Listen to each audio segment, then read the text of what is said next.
Commander Zaravek stared at the holographic display of the small blue planet. His four eyes blinked in sequence, a sign of confusion among his species.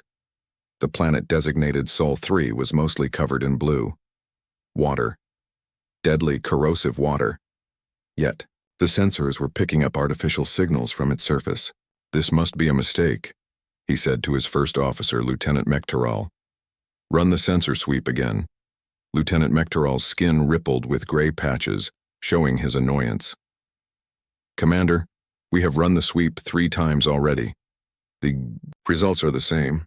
There are artificial structures on this Class X death world." The ship's viewing chamber was silent except for the soft hum of life support systems. The 5 other officers on duty kept their eyes fixed on their stations, not wanting to get involved in what might become an argument. Arguments with Commander Zaravek rarely ended well for anyone. "Impossible," Zaravek muttered. He touched the hologram, zooming in on a landmass. Tiny lights showed cities and roads. "No advanced species can evolve on a water world. The Alliance has known this for 10,000 years. Perhaps it is a research station," suggested Science Officer Velmora, finally joining the conversation. "Another species could have built structures there." Zaravek considered this. To what end? No valuable resources can be safely extracted. From a planet with 70% water coverage, the risk of contamination is too great. For millennia, the Galactic Alliance had classified worlds with more than 30% surface water as Class X, uninhabitable death traps. Their physiology, evolved on arid worlds, made water-rich environments toxic. The very thought of a planet mostly covered in water made most Alliance species feel physically ill. Lieutenant Mektaral pulled up the planet's file on his personal screen. "Sol 3 has been in our database for 200 years. We detected primitive radio waves from it, but the Science Division concluded they were natural phenomena. No follow-up was ever ordered." "Because it's a Class X world," Zaravek said firmly. "The Alliance doesn't waste resources investigating water worlds." "But Commander," Velmora insisted, "look at these energy readings." She transferred data to the main display. "These are consistent with a pre-FTL civilization. Fusion power, primitive satellites in orbit, concentrated population centers." Zaravek felt a cold sensation in his spine. If there was truly an intelligent species living on a water world, it would challenge everything the Alliance understood about life in the galaxy. His career was built on following Alliance protocols exactly. No exceptions. But Alliance protocols also demanded investigation of any unexplained technological signatures, no matter how unlikely their source. "Send a probe," he ordered finally. "Keep it in high orbit. No contact. I want visual confirmation of these structures." The bridge crew moved quickly, relieved to have clear orders. Zaravek retreated to his private chamber, needing time to process this situation.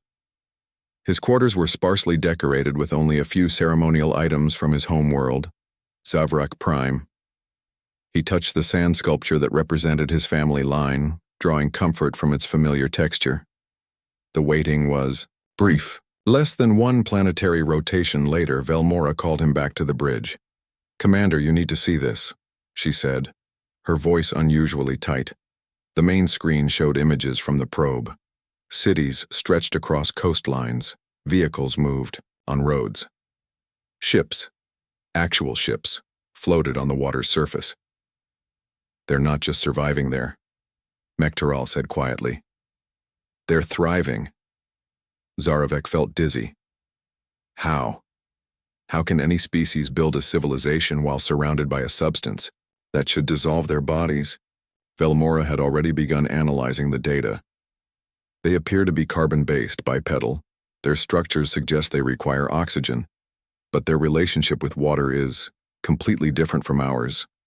The screen showed a new image, small, figures entering the water voluntarily, swimming, playing in the waves. They're immersing themselves in it, Zaravek whispered in horror. For pleasure. The bridge fell silent as they watched more footage. The aliens drank water. They used it to clean themselves. They traveled across its surface in vessels of all sizes. They even went beneath it in special containers. "This changes everything," Velmora said finally. If these creatures evolved on a water world? No conclusions yet, Zaravek cut her off. We follow protocol, report to Alliance Command, and await instructions. The communications officer, a junior named Paxtel, looked up from her station. Commander, I'm detecting a transmission from the planet. It appears they've noticed our probe. Zaravek felt his heart racing. The Alliance had strict procedures for first contact scenarios, but none that accounted for intelligent life on a Class X world. He made a quick decision. Pull the probe back. Maintain observation distance. Send the preliminary report to Alliance Command with highest priority marking. Within hours, the response came. The Alliance Science Council itself had taken interest. Zaravek was ordered to establish minimal contact while maintaining safe distance. A full diplomatic mission would be assembled, but it would take time to prepare the specialized equipment needed to interact with a water world species. Zaravek called his senior officers together. We are to initiate first contact procedures. Mathematical sequences first, then basic concept exchanges. Will we reveal our appearance? Asked Mektaral. Zaravek considered this. Yes, but we must make it clear that we cannot physically meet with them, not on their world. The communications team worked for days, sending simple mathematical patterns that any intelligent species should recognize as artificial. When they received responses in kind, they progressed to simple pictograms. The Waterworlders learned quickly, too quickly for Zaravek's comfort. Within days, they had established a rudimentary communication system. They called themselves humans. They called their planet Earth. And they seemed very eager to meet the Alliance representatives. They want to send a representative to us, Paxtel reported, a small vessel with two of their kind. Zaravek felt conflicted. Direct contact was risky, but he was curious about these strange water-dwelling creatures. Prepare the quarantine bay, he ordered. Triple containment fields. No moisture can be allowed to escape. As the human vessel approached, Zaravek wondered what these water creatures would be like. Would they drip with the deadly substance? Would they understand how dangerous they were to his kind? The Alliance had always believed waterworlds were deadly. Now they would meet creatures who called such a place home. Nothing would be the same after today. Captain Susan Miller tapped her fingers nervously on the control panel of the Earth exploration vessel, Voyager. The ship had been designed for exploring the outer planets of the solar system, not for meeting aliens. Yet here they were, floating, near Jupiter's orbit, awaiting the unknown. Any update on those signals, Alan? She asked, trying to keep her voice steady. Communications Officer Alan Wright adjusted his headset. Still coming in, Captain. They're repeating the same mathematical sequences, prime numbers, the value of pi, basic geometry. Whoever they are, they're smart and they want to talk. The bridge of the Voyager was cramped. Originally built for a crew of 6 for long-duration missions, it now held 8 people. The additions were Dr. Gregory Wilson, a xenobiologist who had been studying theoretical alien life forms for 20 years, and Natalie Brown, a diplomat hastily trained on possible first contact scenarios. I still can't believe this is happening, Dr. Wilson said, his eyes fixed on the distant object their sensors had detected 3 days ago. First contact, during my lifetime. Natalie adjusted her uniform, which had been quickly made to look more official than her usual business attire. Remember the protocols. We show peaceful intentions. We share basic scientific knowledge. We do not reveal Earth's location or defenses until we know more about them. Captain Miller nodded. Director Collins made that very clear before we left Earth, though I'm not sure how much we can hide given they've clearly been watching us. Back on Earth, NASA's Mission Control Center was a hive of activity. Director Frank Collins had barely slept in the 3 days since the alien craft had been detected. Governments around the world were in constant communication, some panicking, others excited, all demanding to be involved in decisions. We've sent the response sequence, Collins said to the military officers crowded around him. Now we wait. Colonel Richard Hayes of the newly formed Space Defense Force stood with his arms crossed. I still think we should have sent a military vessel. The Voyager is a research ship. If these aliens are hostile, Then one military ship wouldn't make a difference, Collins cut him off. Besides, leading with weapons is not the message we want to send. On the Voyager, Alan Wright suddenly straightened in his seat. Captain, they're sending something new. It's an image. The main screen flickered to life. The image was strange but unmistakable. A being with 4 eyes, gray skin with darker patches, and multiple limbs. Next to it was a simple question mark. They're showing us what they look like, Dr. Wilson breathed. And asking about us. Captain Miller made a quick decision. Send them an image of a human. Use the anatomical diagram from the medical database. Keep it scientific, not personal. The exchange continued. The aliens sent images of their ship, of mathematical equations, of basic chemical compounds. The humans responded in kind. After hours of this visual conversation, Alan Wright detected a new type of transmission. They're trying to establish a language connection. They're sending word-image pairs, basic nouns and verbs. Dr. Wilson was ecstatic. This is incredible. They're creating a shared vocabulary. They must have powerful computers to analyze our language so quickly. On the alien vessel, Commander Zarevek watched the exchanges with growing amazement. These water creatures are highly intelligent, he told his science officer. Their grasp of mathematics and science is impressive for a pre-FTL species. But how do they survive? Lieutenant Mekteral asked for perhaps the 10th time. Our scans confirm their bodies are more than 60% water. They should dissolve themselves. Science Officer Velmora had been analyzing the human biological information. Their cellular structure is completely different from ours. They don't just tolerate water, they require it. Without it, they would die. After 2 days of constant communication, both sides had established enough of a shared language to attempt simple conversations. The humans learned that the aliens called themselves the Trasvik, part of a much larger galactic alliance. The Trasvik in turn learned that humans had evolved on Earth and had never encountered other intelligent life before. This is most unusual, Zarevek said when this information was confirmed. A native species from a Class X world. Alliance scientists have always believed this impossible. When the humans invited a delegation to visit Earth, Zarevek had to refuse. We cannot survive in your environment.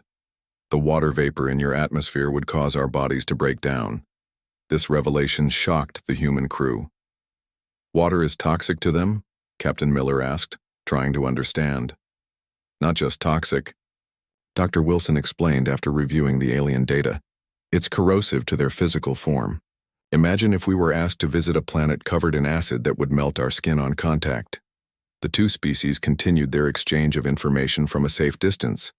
The humans learned that the Galactic Alliance consisted of 17 intelligent species, all evolved on relatively dry worlds.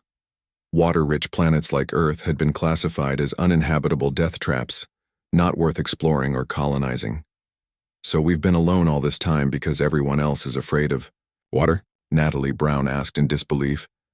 Captain Miller saw an opportunity. We should invite them to establish an orbital station, a place where we can meet safely without exposing them to our environment. The proposal was transmitted to the alien vessel. Commander Zarevek considered it carefully. Alliance protocols did not address this specific situation, but first contact with a new species was always considered a priority. We accept, he finally responded. We will maintain orbit and continue communications while our government prepares a formal diplomatic mission. Back on Earth, the news of alien contact spread quickly. People reacted with fear, excitement, religious fervor, or disbelief. Government struggled to maintain order while simultaneously preparing for a new era in human history. We need to establish a unified front, Director Collins told world leaders during an emergency United Nations session. These aliens see us as one species. We need to present ourselves as such. Colonel Hayes remained suspicious. They claim water is deadly to them. Convenient that they can't come to Earth where we might have some advantage. Or it might be the truth, Dr. Wilson countered. Not all life would evolve like ours. What's ordinary to us could be extraordinary to them. As the humans debated, The alien ship maintained its distance. Commander Zarevek had sent his preliminary report to Alliance Command. Their response was swift. Establish peaceful relations, learn more about these water-dwelling creatures, and determine if they posed any threat to the Alliance. What neither species fully realized yet was how this encounter would reshape the galaxy. Humans had discovered they weren't alone. The Alliance had discovered the impossible, intelligent life that not only survived, but thrived in a water environment. 2. Worlds' two completely different evolutionary paths were about to change each other forever. 6 months had passed since first contact. Humans had worked quickly to build Harmony Station in Earth orbit. The large structure was divided into 2 sections, one with Earth-normal conditions for humans, and one carefully sealed and dehumidified for the alien visitors. Dr. Patricia Anderson floated through the human section of the station, making final checks before the official Galactic Alliance delegation arrived.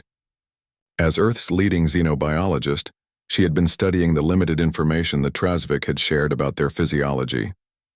All environmental seals are holding steady, reported her assistant through the comm system. The alien section is registering less than 0.01% humidity. Temperature at their preferred 40 degrees Celsius. Patricia nodded, though no one could see her. Good. Their shuttle docks in 20 minutes. Let's make sure everything is perfect. The diplomatic team was gathered in the central meeting room. This special chamber had a transparent barrier dividing it in half, allowing both species to see each other without environmental contamination. Ambassador Laura Martinez reviewed her notes one final time. She was a veteran diplomat who had handled many tense international situations on Earth, but nothing had prepared her for negotiating with aliens who considered water a deadly poison. Remember, she told her team, no drinking water in their presence. No sweating if you can help it. Use the moisture-absorbing makeup. We don't want to make them uncomfortable. The station's alert system chimed, announcing the approach of the alien shuttle. Jack Taylor, a former Navy SEAL turned astronaut, monitored the docking procedure from the control room. He had been selected for the Harmony Station mission specifically because of his experience with extreme environments. They're following the approach vector perfectly, he reported. Docking in 5, 4, 3, 2, 1 contact, seals engaged. Everyone waited nervously as the alien delegation transferred from their shuttle to the station. When the door to the alien side of the meeting room finally opened, the humans got their first in-person look at members of the Galactic Alliance.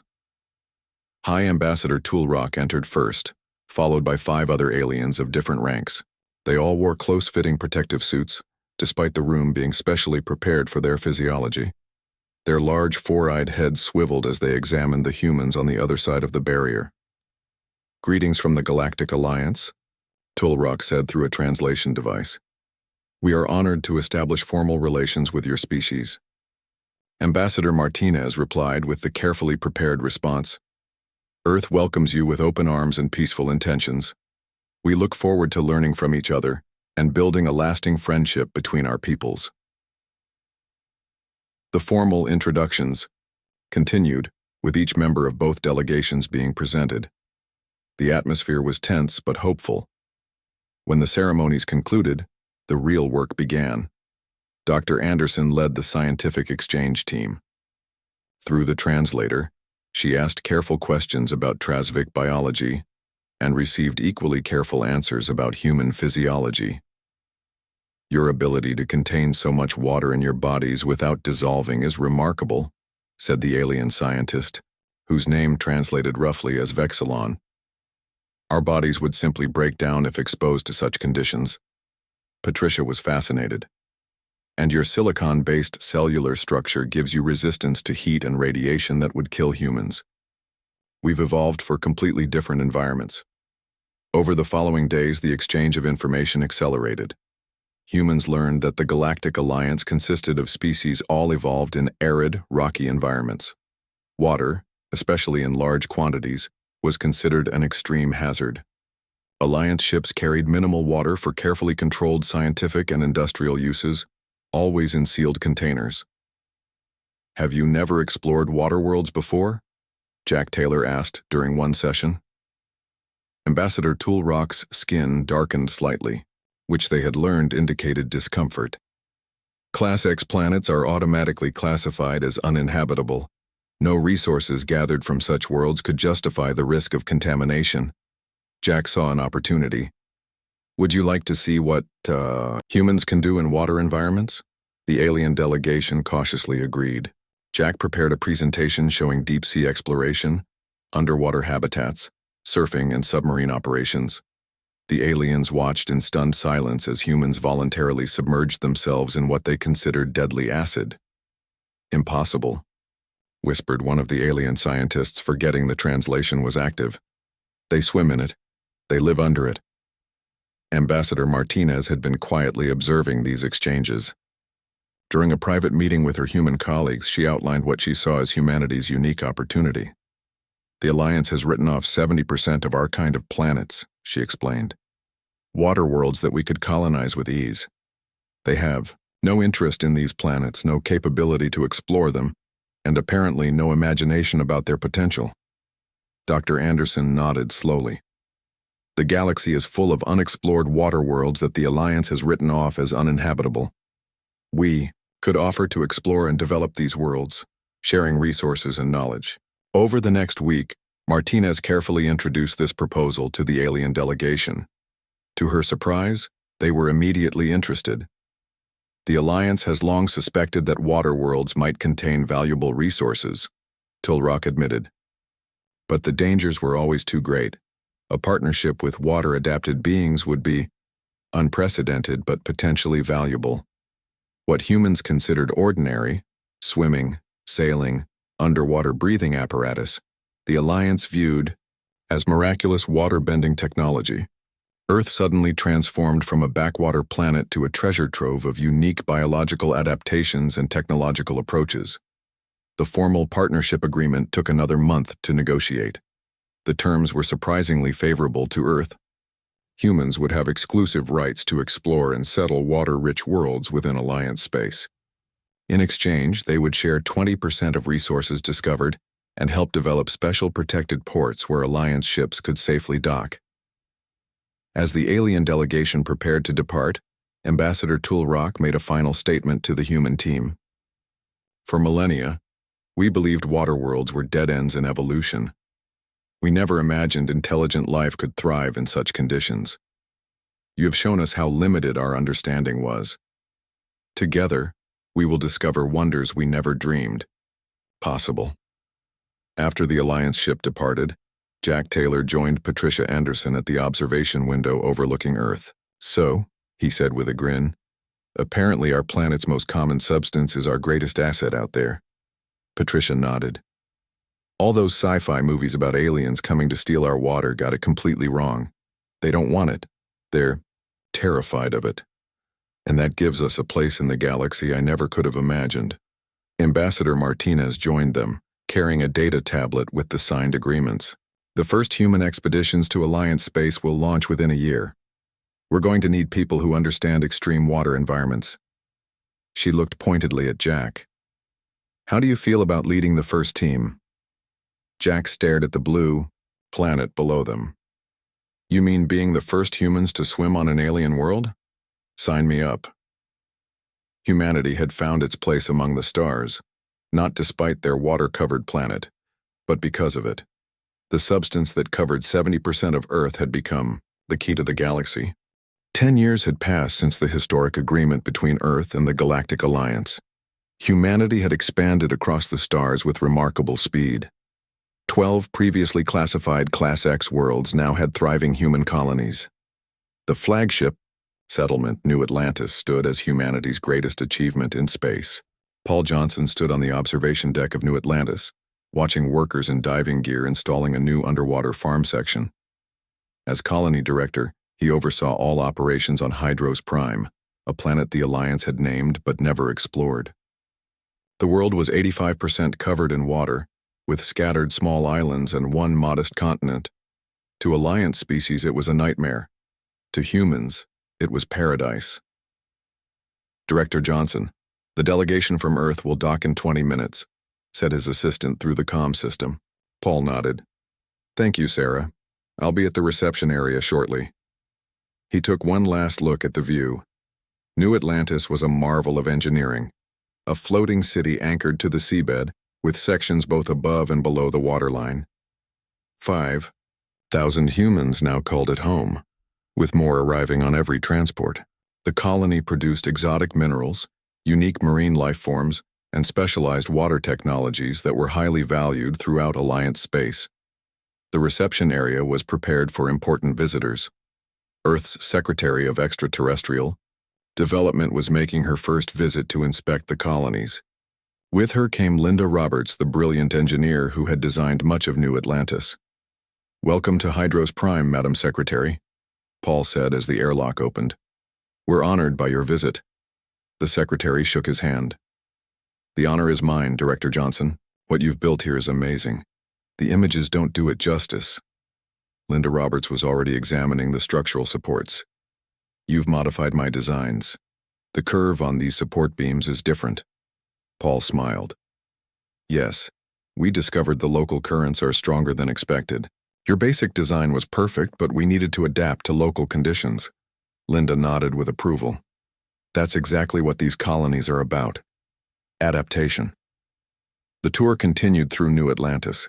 They visited the research labs where scientists studied local marine life, the mineral processing facility that extracted rare elements from deep ocean vents, and the engineering center where new underwater equipment was tested. "We've pioneered submersible mining technology that can reach depths of 12,000 meters without damage to the local ecosystem," Paul explained, as they watched a test of a new drilling mechanism. The secretary was impressed. Earth's corporations are eager for these resources. CEO William Carter of Oceanic Industries has been particularly vocal about expanding operations here. Paul frowned slightly. "We're proceeding carefully. These worlds have existed in balance for millions of years. We don't want to repeat Earth's environmental mistakes." Later that evening, the colony's leadership gathered for dinner with the Earth delegation. They were joined by Alliance representatives, 3 Trasvik officials who lived in a carefully sealed habitat module attached to New Atlantis. "Our trade routes now include 8 human water colonies," said the senior Alliance official through a translator. "Resources that were previously inaccessible are flowing through Alliance markets. The Council is pleased with our partnership." The secretary raised her glass in a toast. "To continued cooperation between our peoples." The aliens did not drink, of course, but they raised their empty hands in acknowledgement of the human custom. After dinner, Paul received an urgent message from the security center. He excused himself and hurried to respond.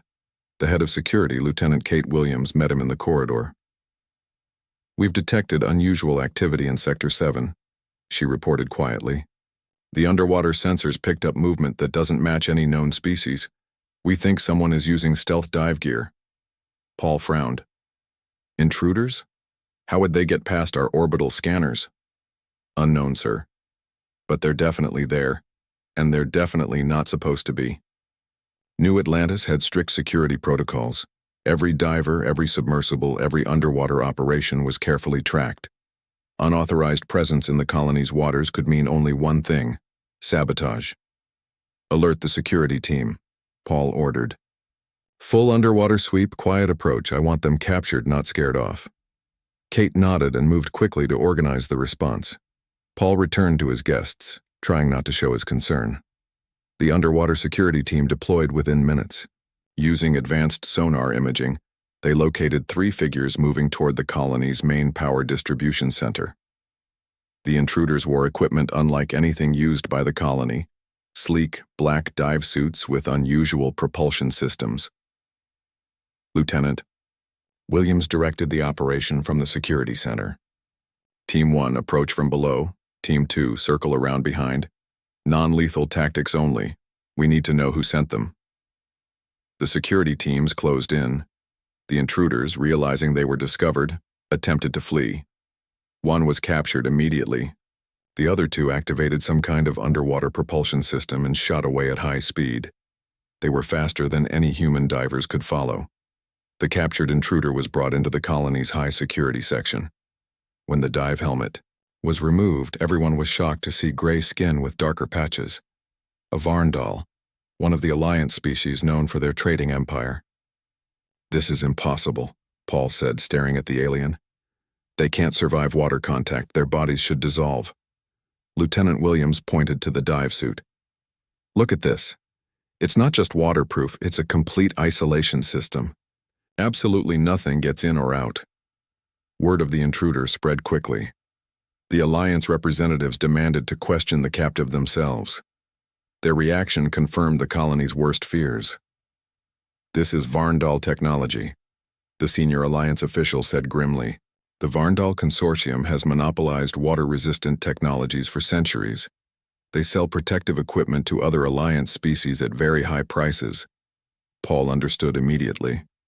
"And our colonies threaten their business. If humans can work freely in water environments and develop our own water-resistant technologies, their profits would suffer greatly," the Alliance official finished.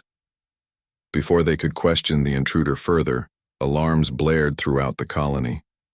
The main power distribution center had experienced a catastrophic failure. Emergency systems activated, but 3 habitat sections were already flooding. "Evacuation order for sections 14 through 16, announced the colony's automated system. "All personnel report to emergency stations." Unlike for the Alliance species, water wasn't immediately deadly to humans, but rapid flooding could still trap and drown people if they couldn't reach breathing equipment in time. Paul and Lieutenant Williams raced to the emergency control center. The situation was dire. 17 colonists were reported missing in the flooded sections. Repair teams were already working to seal the breaches, but the damage was extensive. "This was no accident," Kate said, reviewing the sensor data. "The power surge that caused the breach came exactly where those intruders were heading." Paul's face hardened. "They attacked us. The Varndal Consortium just declared war on New Atlantis." As emergency teams rescued survivors and secured the damaged sections, Paul sent an urgent message to Earth and Alliance headquarters. The peaceful expansion of humanity into water worlds had just hit its first major obstacle. Someone in the galaxy wasn't happy about humans thriving where others feared to go. The attack on New Atlantis became the turning point in human-Alliance relations. The news spread quickly through both human colonies and Alliance worlds. 17 colonists had died when the saboteurs breached the underwater sections. The captured Varndal refused to speak, but the evidence was clear. The Varndal Consortium had orchestrated the attack. Commander Zarovec, now promoted to Director of Interspecies Relations, called an emergency meeting at Alliance headquarters. 10 years had passed since he first discovered humans on their water world, and he had watched their expansion with a mixture of amazement and concern. "This act of aggression cannot stand," he told the gathered officials. "The human colonies operate under Alliance protection according to our treaties." The Varndal representative at headquarters denied any involvement. The consortium had no knowledge of this attack. Perhaps these were rogue elements or even humans staging an incident for sympathy. Captain John Harris of Earth's Diplomatic Corps had been working with Zarovec for years. As the human representative at Alliance headquarters, he had gained respect for his calm approach to interspecies conflicts. "We have the captured saboteur and the equipment," John said firmly. "The dive suits are of Varndal manufacture, with their proprietary moisture barrier technology." This was no rogue operation. The Galactic Council, the Alliance's governing body, ordered a full investigation. Meanwhile, security at all human water colonies was increased. Earth sent additional defense systems to protect their most valuable outposts. Dr. Olivia Martinez had been studying the captured Varndal technology at her lab on Earth. As the leading researcher on cross-species adaptation, she had made remarkable discoveries by examining how different Alliance species protected themselves from water. "The Varndal have been keeping secrets," she reported to Earth's Security Council. "Their water-resistant technology is far more advanced than what they sell to other Alliance species. They've been maintaining a monopoly by providing inferior products to everyone else." This information was politically explosive. If proven true, it would mean the Varndal had been profiting from the fear of water that kept other Alliance species dependent on their protective gear. Earth's leadership made a bold decision. Instead of demanding punishment for the attack, they would offer a solution that would benefit everyone except the Varndal Consortium. At an emergency Galactic Council meeting, Dr. Martinez presented her findings. She brought with her a revolutionary adaptation of human water management technology that could help desert species safely access water resources without Varndal intermediaries. Humans have developed these technologies to support our own biology, she explained to the Council. With modifications, they can be adapted for all Alliance species. We offer this knowledge freely, as part of our commitment to partnership. The Council chamber erupted in debate. The Varndal representatives threatened to leave the Alliance if such technology was distributed. Other species argued that access to better water protection would open new worlds to exploration and trade. After 3 days of intense negotiation, the Council voted. The Varndal Consortium would face sanctions for the attack on New Atlantis. More importantly, the Council approved an unprecedented joint development initiative called Aquapax. Under this treaty, humans would share water adaptation technology while gaining access to Alliance faster-than-light travel systems. The exchange would forever change both human and Alliance development. 5 years later, the first mixed-species colony was established on Jupiter's moon Europa. Using specially designed habitats, both water-tolerant humans and water-vulnerable aliens could coexist. Chief Engineer Daniel Brooks developed revolutionary membrane technology that created safe interfaces between water and desert environments. The membrane allows molecules to pass through selectively, he explained to visitors. Water stays on the human side, while necessary gases and light pass freely between environments. Both species can see each other, work together, even share meals, each in their own atmosphere. The Europa colony became a symbol of successful cooperation. Alliance scientists worked alongside humans, studying the ice-covered ocean and its unique life forms. Technologies developed there spread throughout human and Alliance space. Admiral Mary Scott stood on the command deck of Earth's first long-range colony ship, Aquarius. The massive vessel had been built using Alliance faster-than-light technology, combined with human water management systems. It would carry 5,000 colonists to a distant water world beyond Alliance space.